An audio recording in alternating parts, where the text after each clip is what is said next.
So an amazing testimony. I said I had two. I didn't mean to prolong this one this long, but it's just kind of walking through it. I'm just kind of sharing it as raw as I can. Another one, this is much shorter, but for those that are in the Atlanta area that know, we have the Mental Dialogue live experience. That's our live event we do once a month over at Urban Grind. And so last month in October we invited Making Money Matters to the Mental Dialogue live experience, and that's where money and mental health meets.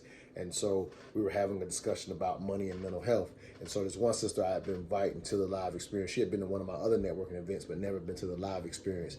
She ended up coming, she didn't end up, she stayed for a while, but not stayed that long, and she left or whatever. And I was like, oh man, she didn't get to, to promote and tell people about her stuff or whatever. She turned around, and invited me to an event like this past week, a networking event this past week. So I go to this very high level networking event, super dope. And when I see her, I was like, thank you for coming to my event. I hate you didn't get to stay and promote your stuff.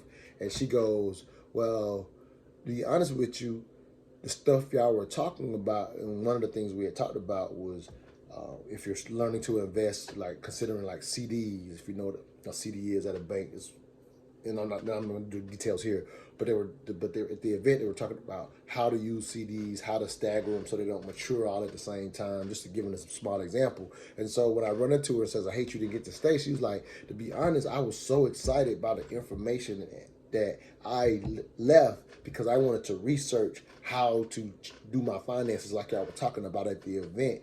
And she goes, I bought my first CD and I've staggered a few.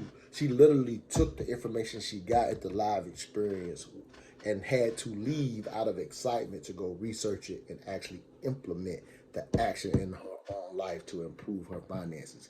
These are testimonies. I get at least one of these a week on what the club has been able to do to help and advance and progress people. That's the ultimate goal. Dialogue and connect. Go to MentalDialogue.com to find out more. If you're in Atlanta tonight, we got Cannabis and Conversation, our first of its kind, first Monday's networking event at Bookstore Gallery, a Black-owned dispensary here in Georgia. That's tonight at 7 p.m. And then, of course, third Friday, November the 17th, the Mental Dialogue live experience over at Urban Grind. We're using the Mental Olympics format. So come get your mind blown by the smartest event in the city. Go to MentalDialogue.com for all details. All I ask is that you think.